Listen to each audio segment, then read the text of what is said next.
Good morning of all you and welcome to my YouTube channel. उम्मीद करता हूँ आप सभी लोग ठीक होंगे। आज है हमारा second lecture topology third paper. सबसे पहले कुछ रफ वर्क समझ लेते हैं। रफ वर्क का मतलब एक पेज की साइड में आप इस वर्क को कर लीजिएगा। ये प्रिलिमिनरीज है जो हम लोग MSc प्रीवियस में पढ़ के आए हैं अलजबरा के पेपर में, और BSc फर्स्ट ईयर में भी अलजबरा में हम लोग पढ़ के आए हैं। तो कुछ मैं पहले रिवाइज करवा देता हूँ, उसके बाद हम आपको टोपोलॉजी के बारे में बताएंगे क्या होती है। ठीक है, देखिए अगर कोई एक्स आपका नॉन एम्प्टी सेट है जिसमें हमने मान लिया कितने एलिमेंट्स हैं आपके, स्मॉल n एलिमेंट्स हैं। ठीक है, दैट इज एक्स जो है वो कोई एम्प्टी सेट नहीं है, उसमें n एलिमेंट्स रखे हुए हैं 1 2 3 4 5 डॉट डॉट n एलिमेंट्स। ठीक है, तो यहाँ px जो होगा आपको पता है कि पावर सेट ऑफ x जो होता है वो px से डिनोट करते हैं, और उसमें x से बने हुए सारे क्या होते हैं, उसके सबसेट्स होते हैं। और ये सबसेट्स काउंटिंग में कितने होंगे, ये काउंटिंग में होंगे आपके 2 की पावर n। यहाँ पर five g1 g2 dot dot dot जो भी x को छोड़ के, होल सेट को छोड़ के जो भी आपके सबसेट्स होते हैं वो सब क्या कहलाते हैं, प्रॉपर सबसेट कहलाते हैं। और होल सेट जो होता है वो क्या कहलाता है, इम्प्रॉपर सबसेट।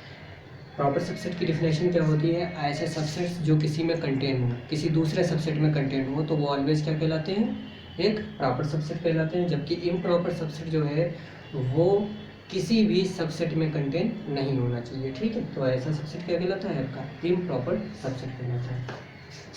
अगर पावर सेट का कोई भी सब कलेक्शन जो 3 कंडीशंस को फॉलो करता है, 1 2 3, ठीक है, तो ये कंडीशंस मैंने पहले ही दिखा दी है। वो कंडीशन ये वाली है, मैं अभी डिफिनेशन जब आपको बताऊंगा तो समझ में आ जाएगा क्या है। लेकिन यहाँ पर ये याद रखिए, ये सिंबल का है आपका टाउ, इसे बोलते हैं।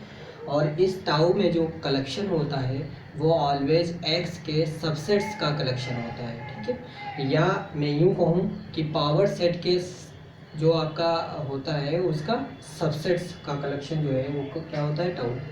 यहाँ पर पावर सेट किसका सबसेट्स का कलेक्शन है, एक्स का, और पावर सेट के ही कुछ सबसेट्स का कलेक्शन कौन है, टाउ। यानी टाउ जो है वो सब कलेक्शन ऑफ पी एक्स है। ठीक है, अब इधर आ जाइएगा, अगर ये समझ में आ गया हो तो इधर आ जाइए। ठीक है, हम यहाँ पर डिफिनेशन का है कि देने जा रहे हैं टोपोलॉजी की। ठीक है, तो टोपोलॉजी क्या होती है, कोई भी एक्स अगर नॉन एम्प्टी सेट है एंड पी एक्स उसका क्या है, पावर सेट है, देन कोई भी कलेक्शन, कोई भी सब कलेक्शन पी एक्स का या collection of subsets of x, जिसको हम कहाँ से डिनोट करते हैं, ये सिंबल जो है वो टाउ का निशान है, which is denoted by tau such that, इस प्रकार से कि नंबर 1 फाइव और एक्स कहाँ बिलोंग करना चाहिए, टाउ में ही बिलोंग करना चाहिए। अगर कोई टाउ के 2 सबसेट्स हम उठा लें, इसी सब कलेक्शन टाउ में से अगर 2 सबसेट्स उठा लें g1 और g2, तो इनका इंटरसेक्शन भी टाउ में ही बिलोंग करना चाहिए।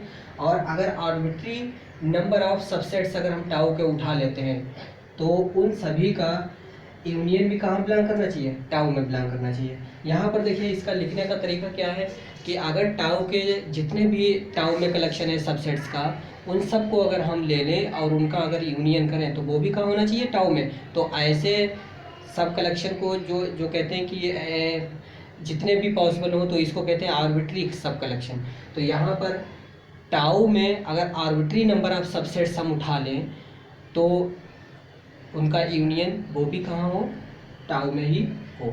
तो आर्बिट्री नंबर ऑफ सब कलेक्शन का मतलब यहाँ पर समझ लीजिएगा थोड़ा सा। जैसे ये आपका टाउ है, तो टाउ में आपके सारे सबसेट रखे हुए हैं g1 g2 g3 g4 g dot dot इस तरीके से। तो यहाँ पर आपका g1 रखा हुआ है, g2 रखा हुआ है, g3 रखा हुआ है, g4 रखा हुआ है, डॉट डॉट ऐसे बहुत सारे रखे हुए हैं। तो इनको बहुत सारे को लिखने के लिए या तो आप ऐसे लिखें g1 g2 g3 dot dot इस तरीके से, या आप इसका तरीका एक और लिखने का ये है कि या तो आप ऐसे लिखें g lambda such that lambda belongs to index set. इससे और ये जो आपका g1 g2 g3 अलग अलग लिख रहे हो एक ही बात है। ठीक है, मैथमेटिक्स में क्या होता है कि जितना शॉर्ट हम लोग लिख पाए उतना बढ़िया है। तो यहाँ पर g1 g2 g3 dot dot ऐसे हम लिखेंगे तो बहुत सारे अगर हम लिखना पड़ जाए g1 g2 तो हम कहाँ तक लिखेंगे। तो इसीलिए उन चीज़ों को लिखने के लिए क्या यूज़ करते हैं, हम सफिक्स यूज़ करते हैं। यहाँ पर हम लोग यूज़ करेंगे G lambda such that lambda belongs to index set. Index set का मतलब ये होता है कि इंडेक्स सेट ऑलवेज इंडेक्स का कलेक्शन होता है। इंडेक्स किसे बोलते हैं, ये जो आपके g1 और g2 और g3 में लग के आया ये सब क्या बोले जाते हैं, इंडेक्स बोले जाते हैं। ठीक है, तो आइए यहाँ पर तो हम इसी चीज़ को लिखेंगे। अगर आर्बिट्री नंबर ऑफ सब सब सेट्स टाउ में जो बिलोंग कर रहे हैं उन सब का यूनियन टाउ में ही होना चाहिए। देन टाउ जो है ये 3 कंडीशंस को अगर फॉलो कर रहा होगा सब कलेक्शन पावर सेट का, तो ऑलवेज टाउ को क्या बोलेंगे हम लोग, टोपोलॉजी बोलेंगे। और उसके ऑर्डर पेयर को एक्स और टाउ को ऑलवेज क्या बोलेंगे हम लोग, टोपोलॉजिकल स्पेस बोलेंगे। ठीक है, आगे हम एग्जांपल्स आपको कुछ समझा रहे हैं, उससे हम टोपोलॉजी आपको बना के देंगे कि भाई टोपोलॉजी किसको हम लोग बोलते हैं। तो आइए एग्जांपल भी एक देख लेते हैं। उससे पहले, एग्जांपल से पहले एक चीज़ और समझ लीजिएगा, ये इम्पॉर्टेंट है।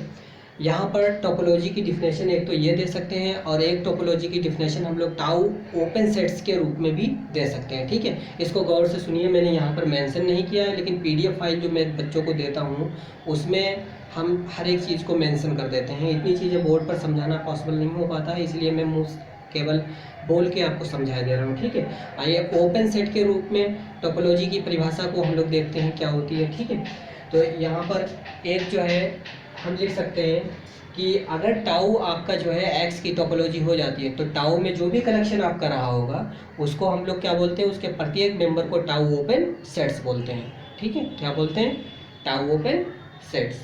तो टाउ अगर टोपोलॉजी एक्स की है तो टाउ के मेंबर्स को क्या बोलेंगे हम लोग, टाउ ओपन बोलेंगे या सिंपली ओपन बोलेंगे। ठीक है, तो आइए ओपन सेट्स के फॉर्म में या टर्म्स में, ओपन सेट की टर्म्स में हम टाउ की डिफिनेशन को देखते हैं क्या होगी, यानी टोपोलॉजी की डिफिनेशंस को देखते हैं क्या होगा।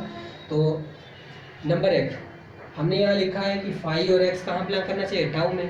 तो इसका मतलब ये हुआ कि ऑलवेज फाई और एक्स ये कैसे होने चाहिए, ओपन सेट्स होने चाहिए। नंबर 2, अगर कोई भी दो ओपन सेट्स में लूँ, G1 G2 अगर कोई दो ओपन सेट्स में लूँ, तो इसका मतलब क्या होगा भाई, टाउ में जो भी चीज़ बिलोंग करेगी वो क्या होगी, टाउ ओपन होगी। तो इसीलिए यहाँ पर हम लोग इसी कंडीशन को बोल सकते हैं कि G1 और G2 अगर दो टाउ ओपन सेट्स हैं, देन इनका इंटरसेक्शन भी कैसा होना चाहिए, ओपन होना चाहिए। क्यों, क्योंकि वो कहाँ बिलोंग करना चाहिए, टाउ में, और टाउ में जब बिलोंग करेगा तो क्या होगा, ओपन होगा। तो इसी चीज़ को ऐसे कह सकते हैं कि अगर G1 और G2 दो टाउ ओपन सेट हैं तो इनका इंटरसेक्शन भी कैसा होना चाहिए, ओपन होना चाहिए। और अगर arbitrary number of subsets tau open अगर हम ले लेते हैं तो उन सब का यूनियन भी कैसा होना चाहिए, टाउ ओपन ही होना चाहिए। ठीक है, तो यहाँ पर ओपन सेट्स के टर्म्स में इन्हीं कंडीशंस को हम लोग कह सकते हैं कि फाई और एक्स टाउ ओपन सेट होना चाहिए। ठीक है, किन्हीं दो ओपन सेट्स का इंटरसेक्शन भी कैसा होना चाहिए, ओपन होना चाहिए। और किन्हीं arbitrary number of open sets का यूनियन भी कैसा होना चाहिए, ओपन ही होना चाहिए। तो ये हमारा ओपन के टर्म्स में जो है टोपोलॉजी की डेफिनेशन है। ठीक है, अब आइए हम एग्जांपल आपको समझाते हैं कि कैसे टोपोलॉजी किसी की निकाली जाती है और कैसे ये कंडीशंस को फॉलो करता है। ठीक है, तो इन कंडीशंस को याद कर लीजिए, 3 कंडीशंस हैं, इनको आप याद कर लीजिएगा कि ये 3 कंडीशंस फॉलो करने वाला कोई भी एक्स के सबसेट्स का कलेक्शन ऑलवेज एक्स के लिए क्या होगा, एक टोपोलॉजी होगा। ठीक है, आइए फॉर एग्जाम्पल करके मैं समझ लेता हूँ यहाँ पर।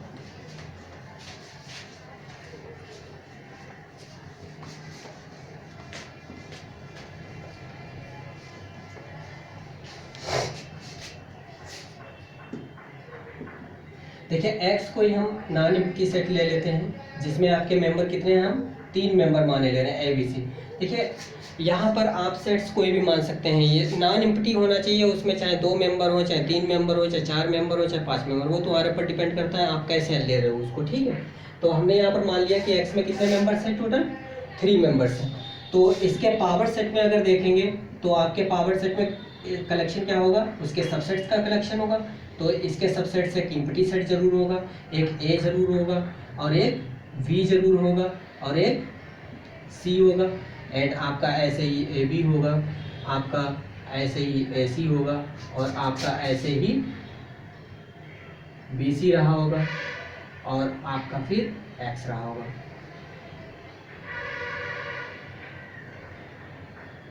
तो यहाँ पर देखिए 2 की पावर 3 आपके सबसेट्स होना चाहिए।